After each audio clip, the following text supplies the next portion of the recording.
today we will start with next point, that is the internal structure of heart, and this is the important point. Now we know that the human heart is a four-chambered heart. Out of that four chamber, the anterior chamber of heart, they are known as a atria, and the posterior chamber of heart, they are known as a ventricles. Now these are the atria and these are the ventricle. Now these atria, they are anterior chamber, they are thin wall chamber, and they are blood receiving chamber. So atria are anterior chamber, they are thin wall chamber, and they are blood receiving chamber. Human heart चार चेंबरनी बनलेलं आहे. त्याच्यामध्ये anterior चेंबरला आपण ॲट्रिया म्हणतो आणि posterior चेंबरला आपण ventricle म्हणतो. आता एक एक आपल्याला यातलं स्टडी करायला सुरुवात करायची आहे. Atria are the anterior thin wall blood receiving chamber of the heart. Atria म्हणजे हार्टचे अँटेरियर चेंबर आहे, थिन वॉल आहे. ह्याचा वॉल जर आपण बघितला तो थिन आहे, आणि ब्लड रिसिव्हिंग हे खूप महत्वाचं आहे की ब्लड गोळा करणारे चेंबर आहे. Now these atria or atria, that is internally divided into the two compartment or two part because of presence of this septum, and this septum is known as a interauricular septum. Atria internally divided into the two auricles or two atria because of presence of a septum. That septum is known as an interauricular septum. So the anterior chamber, they are divided into the left atrium and right atrium. पहा, इंटरऑरिक्युलर septum हे anterior chamber जे आहेत ॲट्रिया ह्याच्यामध्ये असा पडदा आहे. ते दोन पार्ट करतात किंवा ॲट्रियामध्ये प्रेझेंट आहे आत आहे, म्हणून त्याला नाव दिलेलं आहे इंटरऑरिक्युलर सेप्टम. आणि हा सेप्टम प्रेझेंट असल्यामुळं ॲट्रियाचे किती पार्ट होतात? दोन पार्ट होतात. आता मी मागच्याही लेक्चरला तुम्हाला सांगितलं होतं की ज्या वेळेला व्हेंट्रल व्ह्यूनी तुम्ही फिगर करत असता किंवा पुढच्या बाजूने आपण पाहतोय, तर आपली जी राईट साइड असते ती नेहमी डायग्रामची कुठली साइड कन्सिडर करायची? लेफ्ट साइड कन्सिडर करायची. मग आता हे कुठलं ॲट्रियम झालं? लेफ्ट ॲट्रियम झालं. आणि कुठलं ॲट्रियम झालं? राईट ॲट्रियम झालं. So because of this interauricular septum, that atria divided into the two parts, one is known as a left atrium and another is known as a right atrium. Now the next point. On that interauricular septum, there is a presence of such a oval depression. And that oval depression is known as a fossa ovalis. That is known as what? Fossa ovalis. So fossa ovalis is a depression which is present on the interauricular septum, and that fossa ovalis is a remnant of embryonic aperture which we known as a foramen ovalis. पहा, मी सांगते परत लक्षात येते का? हे जे इंटरऑरिक्युलर septum आहे, हा इंटरऑरिक्युलर सेप्टम वरती असं एक डिप्रेशन आहे, एक खाच आहे, एक मार्क तुम्हाला तिथं दिसतो. आणि ह्या मार्कचं नाव काय? That is known as a fossa ovalis.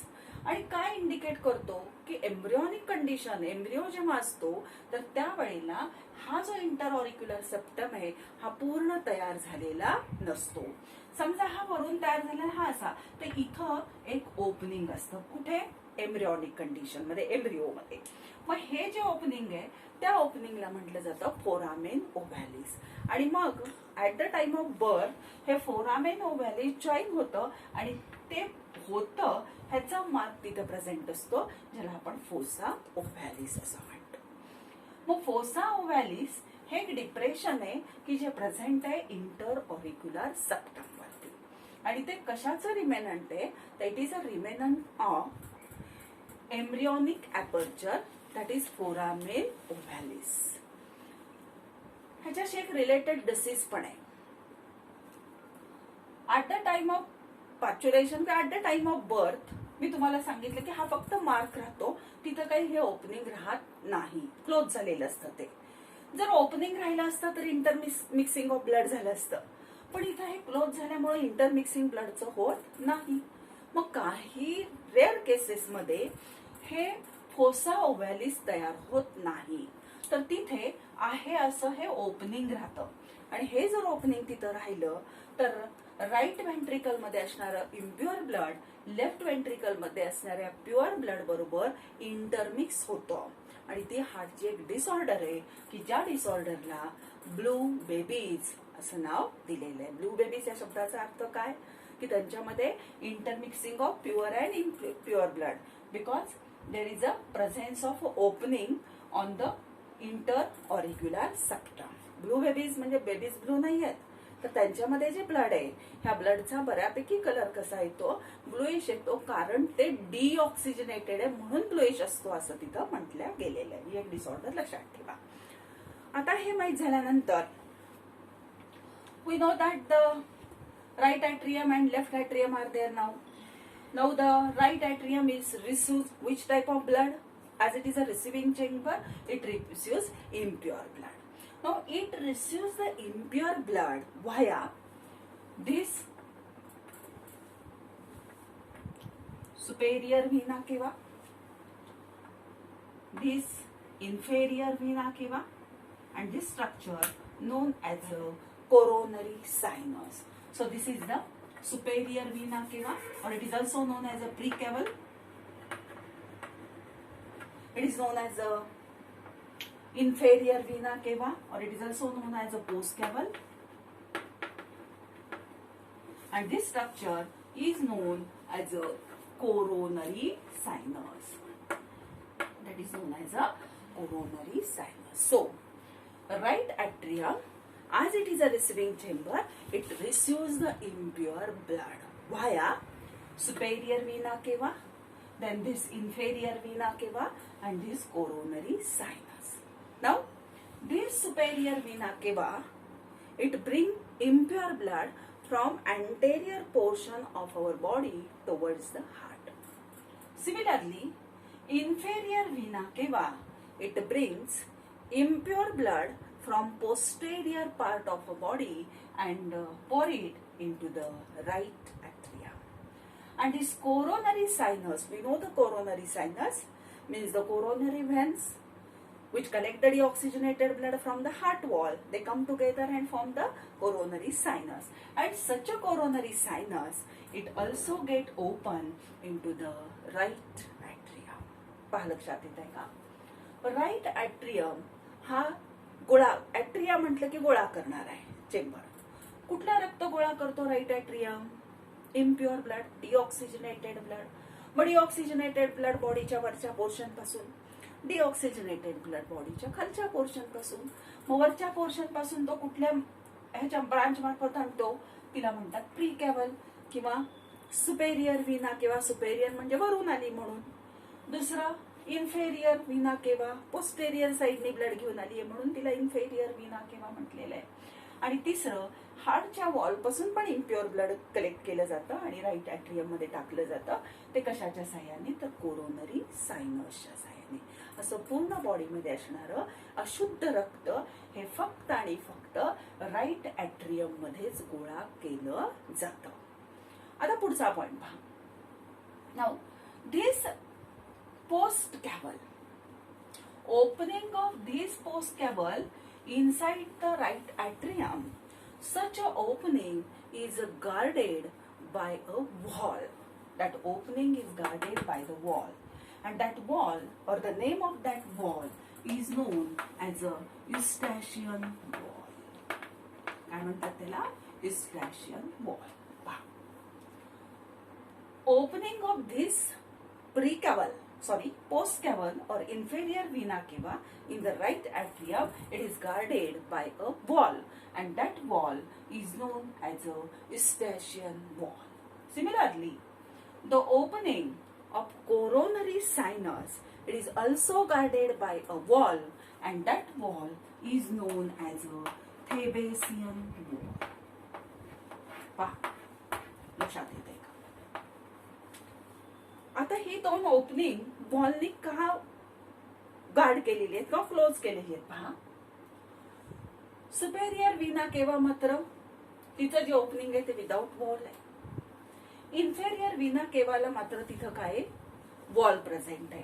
आणि तसंच ह्या कोरोनरी सायनसला सुद्धा काय तिथं वॉल प्रेझेंट आहे. की ज्या वेळेला हार्टचं कॉन्ट्रॅक्शन होत असतं त्यावेळेला जर ही ओपनिंग अशीच राहिली तर हे ब्लड कॉन्ट्रॅक्शन होऊन रिस्पेक्टिव्ह व्हेंट्रिकल मध्ये यायच्या ऐवजी हे कशात जाऊ शकतं? इकडे जाऊ शकतं. पुन्हा ते रिव्हर्स त्या ऑर्गन कडे जाऊ नये. मग हे रिव्हर्स फ्लो जो आहे तो अवॉइड करण्यासाठी ही पोस्ट कॅव्हलला च्या ओपनिंगला वॉल प्रेझेंट असतो ज्याचं नाव आहे युस्टॅशियन वॉल. आणि कोरोनरी सायनसच्या ओपनिंगला सुद्धा वॉल असतो त्याचं नाव आहे थेबेसियन वॉल. हे दोन्ही वॉल्स लक्षात ठेवा. MCQ ला वगैरे विचारलं जातं किंवा खूप वेळेला write note on the valves which are present in the heart असाही क्वेश्चन विचारला जातो. तर पहिला वॉल मी तुम्हाला शिकवला eustachian valve which is present on the opening of post caval or inferior vena cava. आणि दुसरा वॉल मी शिकवला that is the Thebesian wall which is present on the or in the opening of coronary sinus. Now the next, left atrium. Left atrium is also a receiving chamber, but it receives which type of blood? It receives oxygenated blood. So it receives oxygenated blood via 4 pulmonary veins. So these are the 4 pulmonary veins. Pulmonary veins. And the opening of these pulmonary veins inside the left atrium, they are without walls. They are without walls. लक्षात येते का? पहा, left ऍट्रियम मध्ये गोळा करणारा chamber असल्यामुळं फक्त शुद्ध रक्त तिथं गोळा केलं जातं. आणि शुद्ध रक्त कोणाकडून शुद्ध होऊन येणारे? लंग्स कडूनच. आणि ते कोण कॅरी करून आणतं? तर 4 पल्मोनरी व्हेन्स कॅरी करून आणतात. लक्षात घ्या.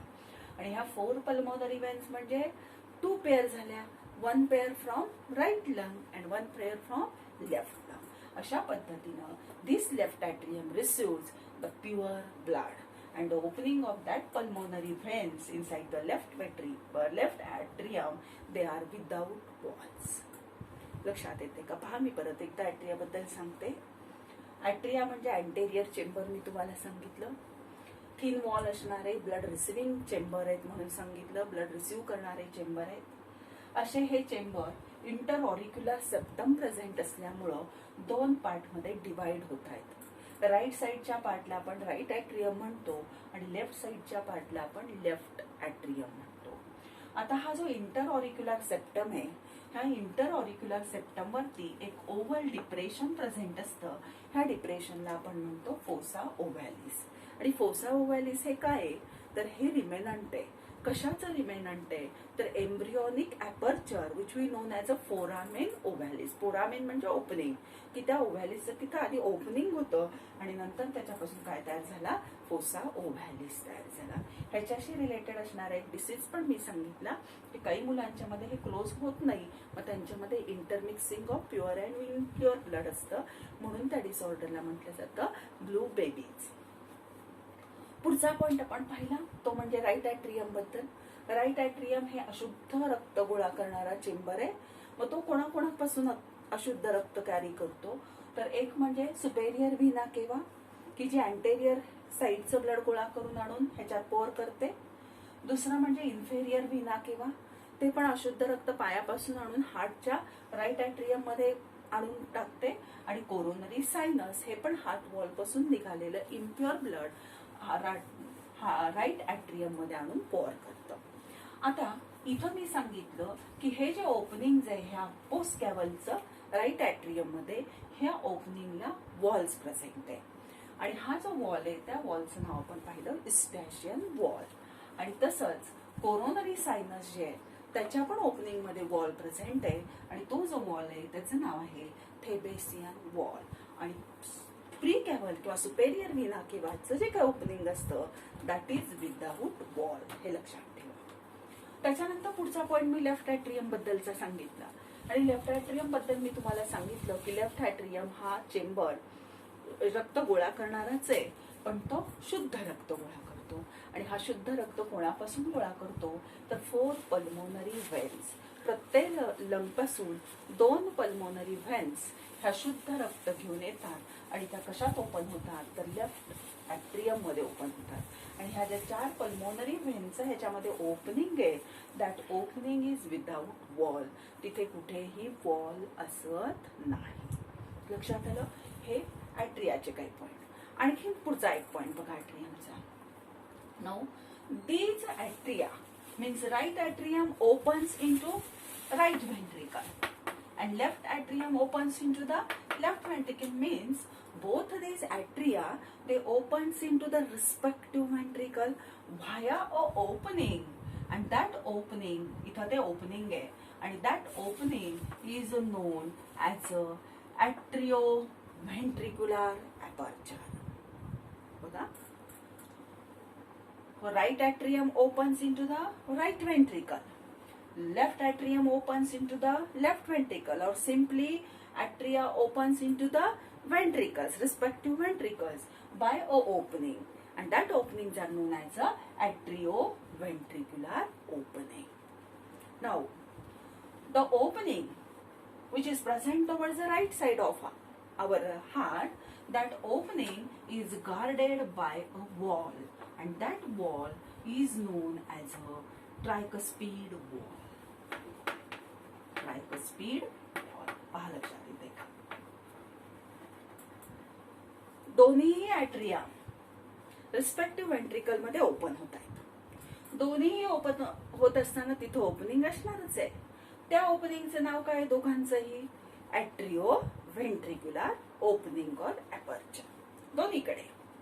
मग आता जे राईट ॲट्रियम आणि राईट ॲट्रियम आणि राईट व्हेंट्रिकलच्या मध्ये ओपनिंग आहे त्या ओपनिंगला पुन्हा वॉल प्रेझेंट आहे आणि त्या वॉलचं नाव काय आहे? ट्रायकस्पिड वॉल आहे. Similarly towards the left side of our heart there is also one more wall is present, which is present in the atrioventricular opening, and that is known as a bicuspid wall, or it is also known as a mitral wall. त्याचं नाव काय? Bicuspid किंवा mitral valve. पहा तुमच्या लक्षात येते का? हे तर तुमच्या लक्षात आलं की ॲट्रिया ह्या व्हेंट्रिकल मध्ये ओपन होती. व्हेंट्रिकल मध्ये ओपन होत असताना तिथे पुन्हा काय असणार? इथे वॉल्स प्रेझेंट, हे ओपनिंग आहे आणि ह्या ओपनिंगचं नाव काय आहे? ॲट्रिओव्हेंट्रिक्युलर ओपनिंग आहे. पहा आता हे ओपनिंग गार्ड केलेले आहेत कशाने? वॉल्सने. मग राईट साईडला कुठला वॉल प्रेझेंट आहे म्हणून सांगितलं? ट्रायकस्पिड. आणि लेफ्ट साईडला कुठला आहे? बायकस्पिड. आता ट्रायकस्पिड आणि बायकस्पिड ह्या शब्दाचे अर्थ काय पहा. समजा हे ओपनिंग आहे, ह्या ओपनिंग वरती असा 3 कस पासून जर तो तयार झालेला असेल तर त्याला म्हटलं जातं ट्रायकस्पिड वॉल. लक्षात येत असेल तुमच्या? That is known as a tricuspid valve. आणि ज्या वेळेला हे वॉल असा असेल, 2च कस्प असतील त्याचे, that is known as a bicuspid valve. So between the right atrium and right ventricle there is a presence of this type of wall which we known as a tricuspid wall, and between the left atrium and left ventricle there is presence of a bicuspid wall which is made up of 2 cusps like this. That bicuspid wall is also known as a mitral wall. दुसरंही नाव त्याचं लक्षात ठेवा. Now what is the function of that wall? These walls they maintain the unidirectional flow of a blood. They maintain unidirectional flow of a blood, means they allow the flow of blood from only right atrium to right ventricle and left atrium to left ventricle, means they allow only the unidirectional flow. and during ventricular contraction they get closed, means it avoid the reverse flow or backward flow of the blood. That is a function of tricuspid and bicuspid wall. लक्षात येत आहे? ट्रायकस्पिड आणि bicuspid wall इथे का present आहेत ventricle आणि ॲट्रियाच्या मध्ये? तर ते युनिडायरेक्शनल फ्लो मेंटेन करतात. म्हणजे फक्त ते रक्त ॲट्रियापासून रिस्पेक्टिव्ह ॲट्रियापासून रिस्पेक्टिव्ह व्हेंट्रिकल मध्ये जाऊ देतात. व्हेंट्रिकल मधलं पुन्हा ब्लड हे ते ॲट्रियामध्ये जाऊ देत नाहीत. Means they allow only unidirectional flow and they prevent the backward flow of blood. Clear? Now that is about the atria. तर मला वाटतं तुम्हाला ॲट्रिया चांगलं लक्षात आलेलं असेल. कुठले कुठले पार्ट पाहिले, ते कसे चेंबर आहेत पाहिले, इंटर ऑरिक्युलर सेप्टममुळे 2 पार्टमध्ये ते कसे डिवाइड झाले तेही आपण पाहिलं. त्याच्यावरती फोसा ओव्हॅलिस असतं हेही आपण पाहिलं. फोसा ओव्हॅलिस म्हणजे काय हे लक्षात ठेवा. राईट ॲट्रियम आणि लेफ्ट ॲट्रियम असे त्याचे 2 पार्ट झालेत म्हणून आपण शिकलो. राईट ॲट्रियम मध्ये कुठल्या पद्धतीचं ब्लड असतं? डिऑक्सिजनेटेड. आणि कोण कॅरी करून आणतं? तर ही सुपेरियर व्हिना किंवा कॅरी करून आणते, इन्फेरियर व्हिना किंवा पोस्टेरियर पार्ट पासून कॅरी करून आणते, आणि कोरोनरी सायनस हे हार्टच्या वॉल पासून आणतं. सुपेरियर व्हिना किंवाचं जे ओपनिंग आहे तिथं वॉल प्रेझेंट नाही. मात्र इन्फेरियर व्हिना किंवाचं जे ओपनिंग आहे ॲट्रियम मध्ये, राईट ॲट्रियम मध्ये, तिथं मात्र वॉल प्रेझेंट आहे आणि त्या वॉलचं नाव आहे युस्टॅशियन वॉल. तसंच कोरोनरी सायनसचे जे ओपनिंग राईट ॲट्रियम मध्ये तिथे सुद्धा वॉल प्रेझेंट आहे आणि त्या वॉलचं नाव आहे थेबेसियन वॉल. पुढे हे झाल्यानंतर आपण लेफ्ट ॲट्रियम शिकलो. लेफ्ट ॲट्रियम मध्ये आपण पाहिलं की लेफ्ट ॲट्रियम हा ब्लड गोळा करणारा चेंबर आहे, पण तो शुद्ध रक्त गोळा करतो. आणि मग तो शुद्ध रक्त 4 व्हेन्सच्या साह्याने गोळा करतो. त्याचं नाव आहे पल्मोनरी व्हेन्स. आणि 4ही व्हेन्स ह्याच्यात ओपन होतात. ह्याच्या मात्र ओपनिंगला कुठंही वॉल प्रेझेंट असत नाही. आणि ह्या व्हेन्स लंग पासून शुद्ध रक्त कॅरी करून आणून कुठे टाकतात? लेफ्ट ॲट्रियम मध्ये टाकतात. पुढचा पॉइंट आपण शिकलो की राईट ॲट्रियम आणि म्हणजे ॲट्रिया हे रिस्पेक्टिव्ह व्हेंट्रिकल मध्ये ओपन होतात आणि त्या दोन्ही ठिकाणी काय असतं? ओपनिंग असतं. त्या ओपनिंगचं नाव आपण शिकलो ॲट्रिओ व्हेंट्रिक्युलर ॲपर्चर ऑर ओपनिंग. आणि हे दोन्हीही साईडची ओपनिंग वॉल्सनी काय केलेली आहेत? गार्ड केलेली आहेत. मग राईट ॲट्रियम आणि राईट व्हेंट्रिकल मध्ये जो वॉल प्रेझेंट आहे त्याचं नाव आहे ट्रायकस्पिड वॉल. आणि हा तो असा आहे, तो कशाने तयार झालाय? 3 कस पासून तयार झालेला आहे म्हणून त्याला ट्रायकस्पिड म्हणतात. आणि लेफ्ट ॲट्रियम आणि लेफ्ट व्हेंट्रिकल यांच्यामध्ये सुद्धा वॉल प्रेझेंट आहे. त्या वॉलचं नाव आहे बायकस्पिड वॉल किंवा त्याचं दुसरं नाव आहे मिट्रल वॉल. आणि तो कसा आहे? तर अशा 2 कसनी तयार झालाय. आता ह्या दोघांच्या मध्ये हे वॉल्स प्रेझेंट काय आहेत? तर हे लक्षात घ्या की ज्या वेळेला ॲट्रिया कॉन्ट्रॅक्ट होत असतील त्यावेळेला हे वॉल ओपन केले जातात आणि रिस्पेक्टिव्ह व्हेंट्रिकल मध्ये ब्लड येतं. म्हणजे हे वॉल फक्त युनिडायरेक्शनल फ्लो मेंटेन करतात. जर व्हेंट्रिकल कॉन्ट्रॅक्ट होऊन त्याच्यावर प्रेशर क्रिएट करत असतील तर हे कधीही ओपन होत नाही. मीन्स ते allow unidirectional flow of blood from only atrium to ventricle, respective atrium to respective ventricle, and avoid the backward flow of the blood. That is about the anterior chamber of our heart, which we know as a atria. Now, the posterior chamber of heart, they are known as a ventricle. So these are the posterior chamber. We know that the anterior chambers are known as a atria. Similarly, the posterior chambers of heart, they are also known as a ventricles. So these are the ventricles. That ventricles are thick wall. They are the posterior chamber. They are thick wall chamber and they are blood distributing chamber of our heart. हे anterior आहेत, हे posterior आहेत.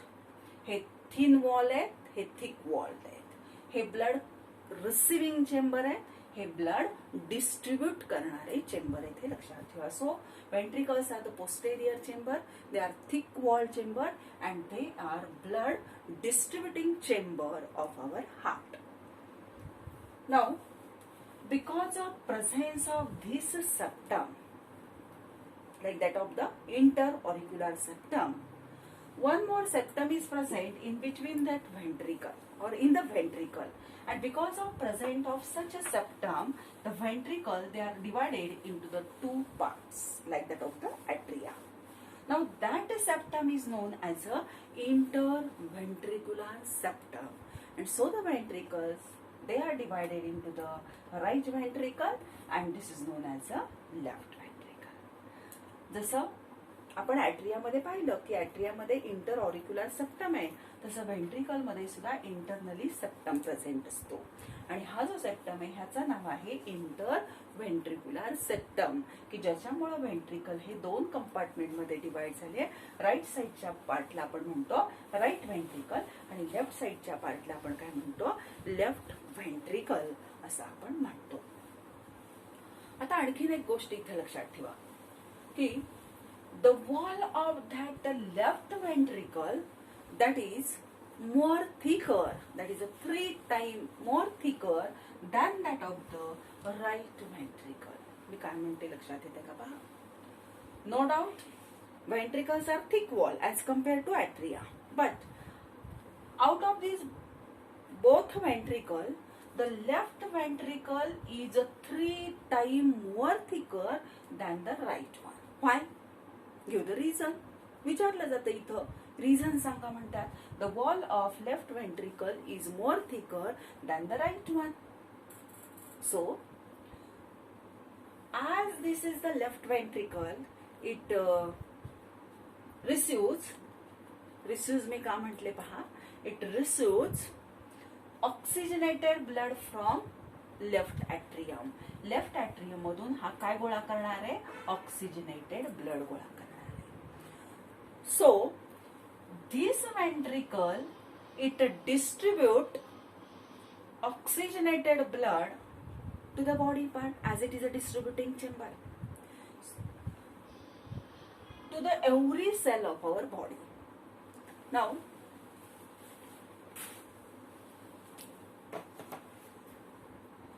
Left व्हेंट्रिकलचा wall हा more thicker आहे असं आपण म्हणतो. का मोर थिकर आहे हे आपण पाहायला सुरुवात केली आहे आणि तिथं मी तुम्हाला सांगितलं की तो मोर थिकर काय आहे. तर हे आपल्याला पाहायचंय की it has to pump the blood under greater pressure to reach each and every cell of our body. That's so why the wall of that left ventricle is 3 times more thicker than the right ventricle. Left व्हेंट्रिकलला काय काम करायचंय, तर त्याला oxygenated blood तुमच्या बॉडीच्या प्रत्येक sale पर्यंत पोहोचवायचंय. मग त्याला काय क्रिएट करावं लागेल, ग्रेटर प्रेशर द्यावं लागेल त्या ब्लड वरती, तेव्हा ते पोहोचेल. मग त्याच्यासाठी ह्याचा जो वॉल असतो तो ह्याच्यापेक्षा 3 पटीनं काय असतो, थिक असतो. त्यामुळे इथे हे लक्षात ठेवा की तो का असतो. Now both these ventricle, they internally shows the regions like this. They internally shows the regions,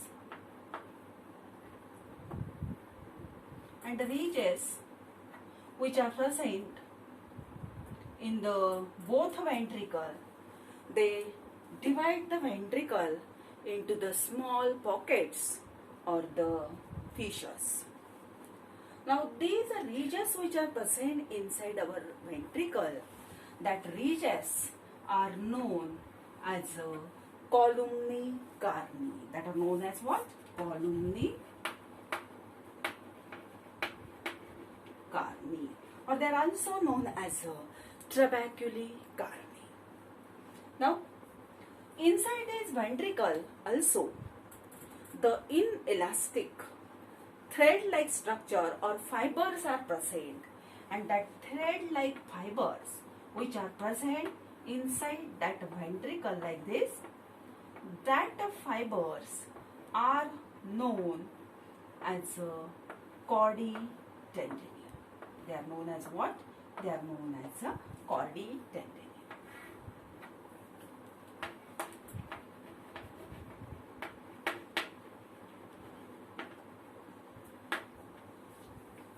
Now What is the function of that chordae tendineae?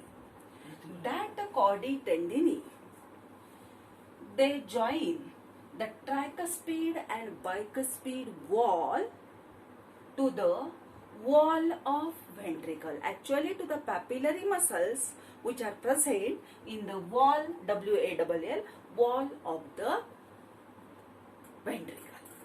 लक्षात येते बघा. हे व्हेंट्रिकल्स आहेत. व्हेंट्रिकलच्या आतल्या बाजूला असे रिजेस दिसतात तुम्हाला उंच वाटे. ह्या रिजेसमुळे व्हेंट्रिकल मध्ये तुम्हाला असे छोटे छोटे कप्पे किंवा पॉकेट झाल्यासारखे दिसतात. हे रिजेस म्हणजे कोण? हे रिजेसचं नाव आहे कॉलुमनी कार्नी, किंवा त्याला आणखीन दुसरं एक नाव वापरलं जातं ट्रबॅक्युली कार्नी. ठीक आहे. आता आणखीन त्या व्हेंट्रिकलच्या मध्ये काय दिसतं? तर ह्या व्हेंट्रिकलच्या मध्ये हे दोऱ्यासारखे फायबर्स आहेत, इनइलास्टिक फायबर्स आहेत. आणि ह्या इनइलास्टिक फायबरला आपण म्हणतो कॉर्डी टेंडिनी. कॉर्ड म्हणजे दोरा म्हणतो आपण, मग कॉर्डी टेंडिनी असं त्याला म्हटलं जातं. आता ह्या कॉर्डी टेंडिनी तिथं का प्रेझेंट आहेत बघा. That chordae tendineae it join the bicuspid and tricuspid valve VALVE to the papillary muscles which are present in the wall of ventricle. लक्षात येत आहे की हे ट्रायकस्पीड आणि बायकस्पीड वॉल पॅपिलरी वॉलच्या मध्ये किंवा पॅपिलरी मसलला ह्या कॉर्डी टेंडिनीच्या साह्याने जोडून देतात. पॅपिलरी मसल्स कुठे आहेत? व्हेंट्रिकलच्या वॉलमध्ये.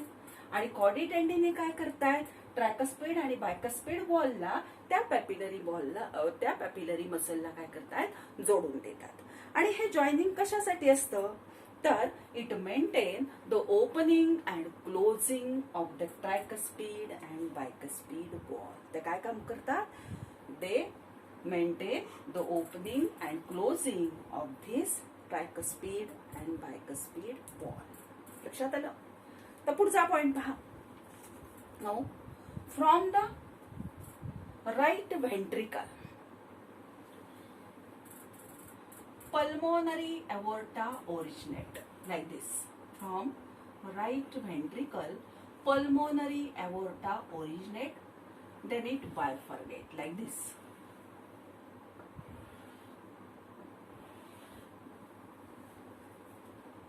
From right ventricle, pulmonary aorta originate. Then it bifurcate. This is known as what? Pulmonary aorta.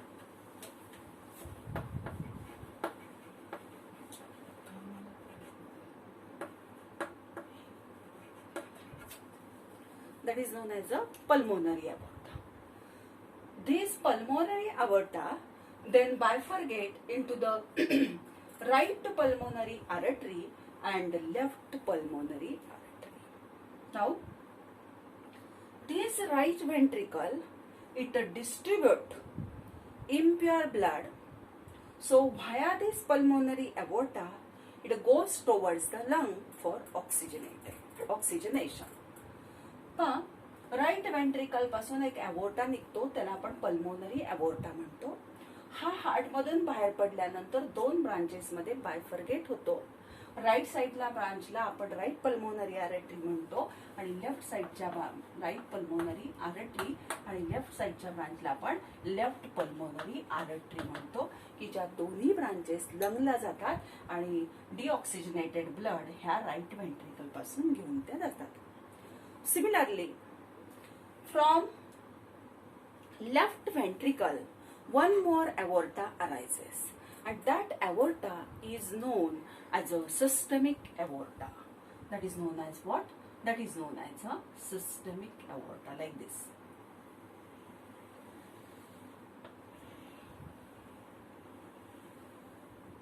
This is known as what? Systemic aorta.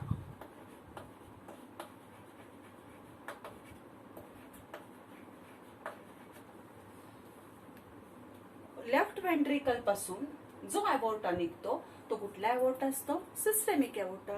So left ventricle distribute pure blood via this aorta and it distribute the oxygenated blood to each and every cell of our body. ह्याच्यापासून systemic अवोर्टा निघतो left ventricle पासून. तो शुद्ध रक्त बॉडीच्या प्रत्येक सेलला काय करतो, डिस्ट्रीब्यूट करतो. Now in between that pulmonary aorta, in between असं नाही म्हणता येणार आपल्याला, in the pulmonary aorta and systemic aorta, again the walls are present like this, and that walls, they are known as semilunar walls. Semilunar walls. So in pulmonary aorta and in systemic aorta, the walls are present, and that walls are known as a semilunar wall. Also they maintain the unidirectional flow of the blood. What is the function? They also maintain the unidirectional flow of the blood. पहा, pulmonary अवोर्टा आणि systemic अवोर्टा मध्ये सुद्धा सेमिल्युनर walls present असतात. सेमिल्युनर ह्या शब्दाचा अर्थ काय? Half moon shape. Half moon shape ते वॉल्स प्रेझेंट असतात, त्याला आपण म्हणतो सेमिल्युनार वॉल. खरं तर 3 आहेत ते, 3 सेमिल्युनार असं म्हटलेले त्यांनी, की साधारणतः हे असे अर्धचंद्राकृती असतात, म्हणून त्याला त्यांनी सेमिल्युनार वॉल्स असं म्हटलेले आहे. आणि सेमिल्युनार वॉलचं फंक्शन काय? तर it maintain the unidirectional flow. That is about the ventricle. आता पहा, टोटल हार्टमध्ये आपण किती वॉल्स पाहिले. त्यातला पहिला वॉल आपण पाहिला ह्या पोस्ट कॅव्हल मध्ये असणारा स्टॅशियन वॉल. दुसरा वॉल आपण पाहिला कोरोनरी सायनस मध्ये असणारा थेबेसियन वॉल. तिसरा वॉल आपण पाहिला राईट ॲट्रियम आणि राईट व्हेंट्रिकल ह्यांच्यामध्ये असणारा ट्रायकस्पिड वॉल. चौथा वॉल आपण पाहिला लेफ्ट ॲट्रियम आणि लेफ्ट व्हेंट्रिकल ह्यांच्यामध्ये असणारा बायकस्पिड वॉल किंवा मिट्रल वॉल. आणि पाचवा वॉल हार्ट मधला आपण पाहिला सेमिल्युनार वॉल. आणि सेमिल्युनार वॉल कुठे प्रेझेंट असतील तर पल्मोनरी अवोर्टामध्ये असतो आणि सिस्टेमिक अवोर्टामध्ये असतो. Separately with the help of diagram describe the internal structure of heart असाही क्वेश्चन विचारला जातो, किंवा write note on the walls present in the heart असाही क्वेश्चन विचारला जातो. हे जेव्हा तुम्हाला पूर्ण इंटरनल स्ट्रक्चर लक्षात येईल तेव्हाच तुम्हाला त्याचं वर्किंग काय आहे हे कळू शकतो. So that is about the internal structure of the heart.